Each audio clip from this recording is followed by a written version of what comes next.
नमस्कार मित्रों, मैं विद्यानंद कुमार इस ऑनलाइन क्लास में आप सभी छात्रों का स्वागत करता हूं। मैं आपके लिए जो टॉपिक लेकर के आया हूं यह BA part 2 geography honours paper 3 का यूनिट फर्स्ट से ही टॉपिक है और यह टॉपिक जो है पूर्व में भी चर्चा हुई है। टॉपिक है आपका भारतीय मानसून की उत्पत्ति और उसकी यंत्र रचना, origin and mechanism of Indian monsoon. इससे पहले जो मैं आपको क्लास लिया हूँ, 2 क्लास लिया हूँ और उसमें पहला जो क्लास था, जो पहला लेक्चर था, उसमें मैं बताया था आपको कि टर्मोलॉजी पर मैं ज़्यादा फोकस किया था उसमें कि मानसून शब्द की उत्पत्ति कैसे हुई और फिर उसमें अलग अलग विद्वानों का मैं चर्चा किया था और यह बताया था कि मानसून की उत्पत्ति संबंधी सिद्धांत को 3 भागों में बांट करके अध्ययन किया जाता है। एक उसमें बताया था कि चिरसम्मत विचारधारा, दूसरा बताया था सनातन वायु पेटियों के खिसकाव पर आधारित विचारधारा, तो और तीसरा था आधुनिक विचारधारा। तो दूसरे भाग में फिर मैं आपको ऑनलाइन लेक्चर क्लास में जो बताया था वह बताया था कि चिरसम्मत विचारधारा के अनुसार मानसून की उत्पत्ति कैसे होती है। आज जो मैं इस क्लास में चर्चा करूंगा वह होगा कि सनातन वायु पेटियों के खिसकाव पर आधारित विचारधारा, यानी कि जो है कुछ वायु की पेटियां हैं जो हमेशा बनी रहती है और उसमें शिफ्टिंग होता है, वह ऋतु के अनुसार खिसकते रहता है और उसी से मानसून का जो है यंत्र रचना या उत्पत्ति को हम समझने का प्रयास करेंगे।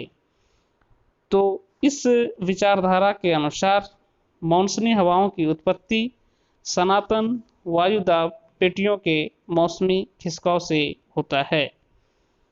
जैसा कि स्प्रेट महोदय ने बताया है कि मानसून हवाओं की उत्पत्ति चक्रवातों की उत्पत्ति के सिद्धांत के अनुरूप है। वहीं कुछ विद्वानों के अनुसार विषुवत पर स्थित अंतः उष्ण कटिबंधीय अभिसरण क्षेत्र इंटर ट्रॉपिकल कन्वर्जेंस जोन, एक इसको शॉर्ट में ITCZ पढ़ा जाता है, एक निम्न वायुदाब वाला क्षेत्र है। इस क्षेत्र में व्यापारिक पवनें मिलती है, इसीलिए इसको अभिसरण क्षेत्र कहा जाता है, क्योंकि 2 अलग दिशाओं से आकर के यहाँ जो है व्यापारिक पवनें मिलती है। अतः इस क्षेत्र में वायु ऊपर उठने लगती है। जुलाई के महीने में ITCZ 20 डिग्री से 30 डिग्री उत्तरी अक्षांशों के आसपास गंगा के मैदान में स्थित हो जाता है। इसे कभी कभी मानसूनी गर्त भी कहा जाता है। यह मानसूनी गर्त उत्तर और उत्तर पश्चिम भारत पर तापीय निम्न वायुदाब के विकास को प्रोत्साहित करता है।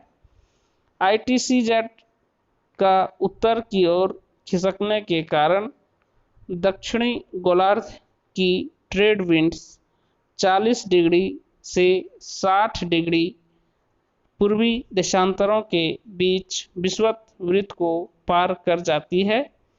कोरियालिस बल के प्रभाव से विषुवत वृत्त को पार करने वाली इन ट्रेड विंड्स की दिशा साउथ ईस्ट यानी दक्षिण पूर्व से दक्षिण पश्चिम की ओर हो जाती है। यही दक्षिण पश्चिम मानसून के नाम से जाना जाता है। शीत ऋतु में ITCZ दक्षिण की ओर खिसक जाता है। इसी कारण पवन की दिशा साउथ वेस्ट से बदलकर नॉर्थ ईस्ट यानी कि दक्षिण पश्चिम से बदलकर उत्तर पूर्व हो जाती है। यही उत्तर पूर्व मानसून कहलाता है। अब है कि फ्लोन एक जो है जलवायुविद है उन्होंने क्या कहा इस संबंध में? तो उन्होंने 1951 ईस्वी में बताया कि भूमध्य रेखा पर स्थित ITCZ यानी इंटर ट्रॉपिकल कन्वर्जेंस जोन के उत्तरी तथा दक्षिणी के मध्य डोल्ड्रम यानी शांत क्षेत्र अवस्थित रहता है, जिसके अंदर पश्चिम से पूर्व की ओर पछुआ पवन चलती है। तो मित्रों, यहाँ पर आपने देखा कि फ्लोन महोदय का भी वही मत है। उसने ITCZ को डोल्ड्रम या शांत क्षेत्र मान करके उसकी चर्चा की है कि भूमध्य रेखा पर ITCZ के उत्तरी तथा दक्षिणी के मध्य डोल्ड्रम शांत क्षेत्र अवस्थित रहता है, जिसके अंदर पश्चिम से पूर्व की ओर पछुआ पवन चलती रहती है। तो ये पछुआ पवन जो है ये सनातन पवन है, यह भी लगातार चलती रहती है। अब है कि ग्रीष्म काल में ITCZ का भारत में 30 डिग्री उत्तरी अक्षांश तक विस्थापन के कारण डोल्ड्रम क्षेत्र में बहने वाली पछुआ हवा का विस्तार भारतीय उपमहाद्वीप पर हो जाता है, जिसकी दिशा दक्षिण पश्चिम से उत्तर पूर्व की ओर होती है। अतः इसे ग्रीष्मकालीन दक्षिण पश्चिम मानसून कहते हैं। फ्लोन के विचार से स्पष्ट है कि दक्षिण पश्चिम मानसून की उत्पत्ति ITCZ के उत्तर की ओर खिसकने तथा डोल्ड्रम के पछुआ पवनों के चलने से होती है, न कि व्यापारिक पवनों से। दूसरी विचारधारा भी जो है, जो कि सनातन वायु पेटियों के खिसकाव पर आधारित है, तो यह दूसरी विचारधारा भी मानसून की संपूर्ण क्रियाविधि को समझने के लिए पर्याप्त नहीं है। इससे मानसून की अनिश्चितता का समाधान नहीं हो पाता है।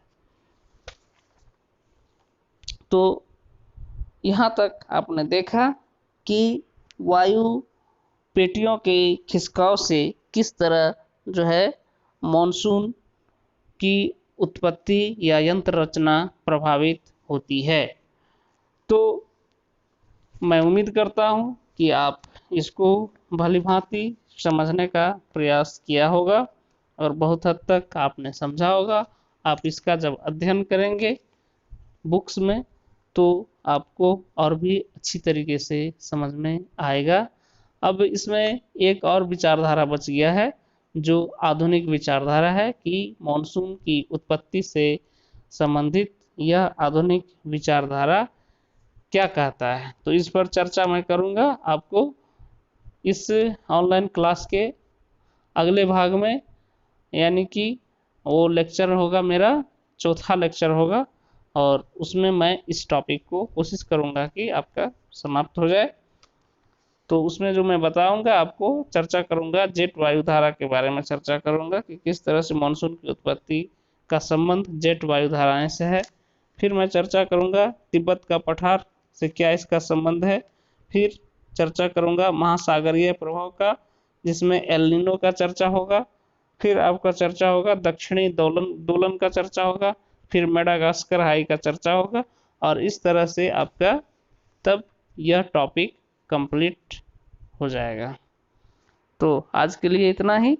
आप स्वाध्याय करते रहिए, और जहाँ दिक्कत हो समझने में वहाँ आप कमेंट्स बॉक्स में लिखें या फिर मुझसे संपर्क करें। मैं आपको कॉन्सेप्ट को आपके डाउट को क्लियर करूँगा। धन्यवाद।